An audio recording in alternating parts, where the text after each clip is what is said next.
So in this podcast, we are in the psychological framework. So we are talking about psywars and psyop. We want to study what?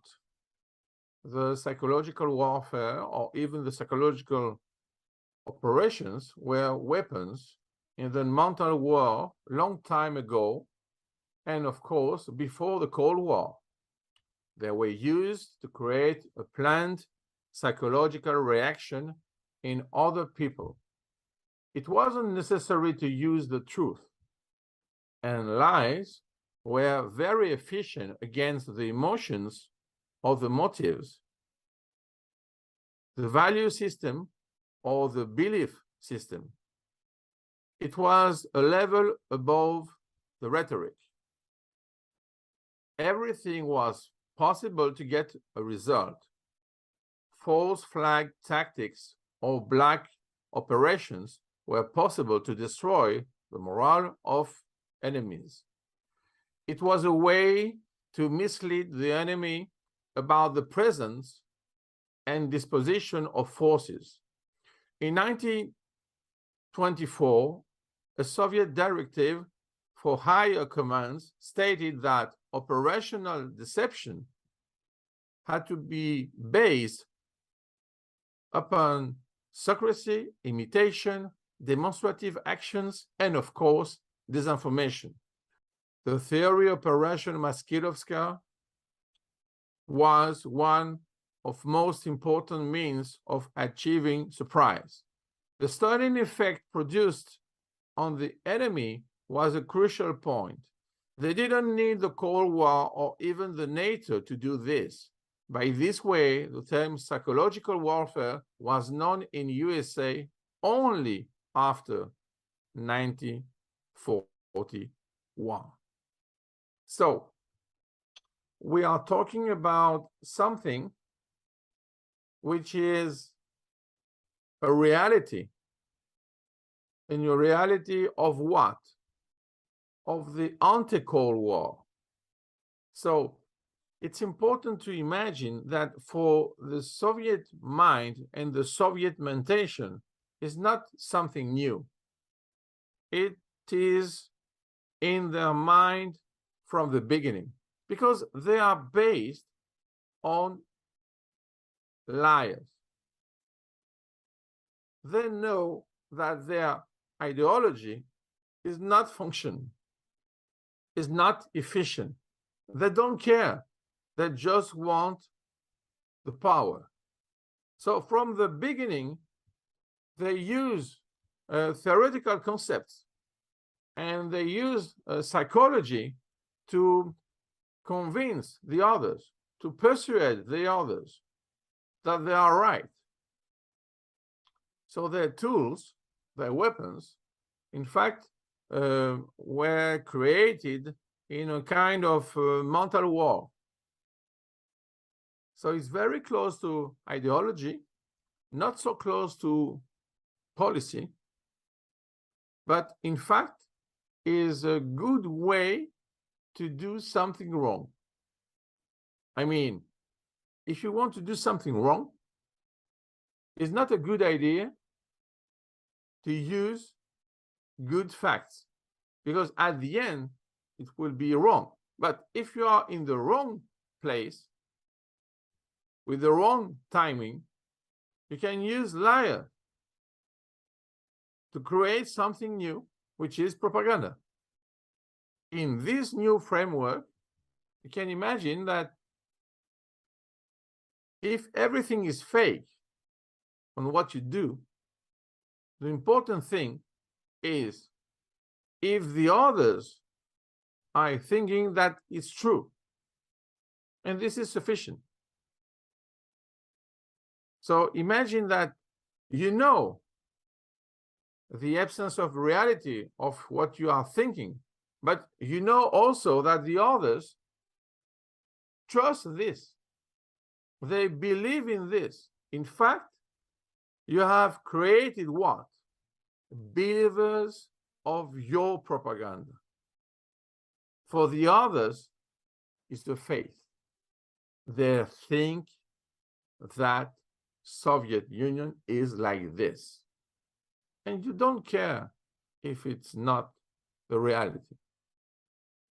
Your reality is their mentation, which was created by you. In fact, it's not only a Soviet principle. In reality, we can find this in Sun Tzu. Because he said what? It's not so important to win the other, but it's better if your enemy is thinking as you want.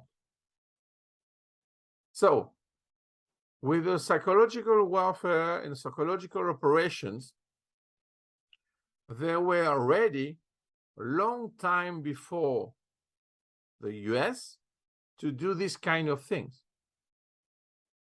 And even in Europe, we are not prepared of that because we had a very long tradition about diplomacy, policy, political facts, but not in a strategic mix, which is created on a lie.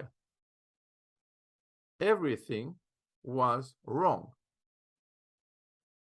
So they use real tactics and, of course, operations from the beginning. You remember that the beginning of the Soviet Union is in 1922 in reality. So in 24, it's really at the beginning. So they have already Soviet directive to use operational deception to create surprise, to disinform everything, because in this field they were the best. The problem is everything is fake, even for yours. So your people at the end became what? Believers of propaganda. So if you want to do this, it's easy for a short time. But at the end, because time is with us, it's impossible. So fake news don't have duration. In fact, as an algorithm, they are created to do something wrong for a short time. And it's possible that it is sufficient. But at the end of a period, of an era, it's impossible to use it. So, before the Cold War, 30 years to create this. Okay, so they were prepared. But imagine that this kind of theory, this kind of tactics, this kind of psychological warfare for USA, the beginning was in 1941. So just 6 years before the starting point, the official of the Cold War.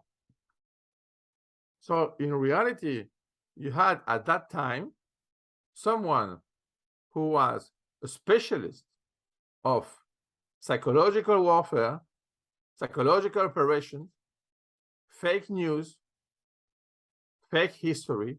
On the other side, one who was what? Innocent. So they have to learn all these kind of things. For me, it looks like Enigma and the bomb. Sharp specialists about this information with codes, and you have to break the code with a real mathematician Alan Turing, create a real team, and to be better than the best due to your mind. And they did it.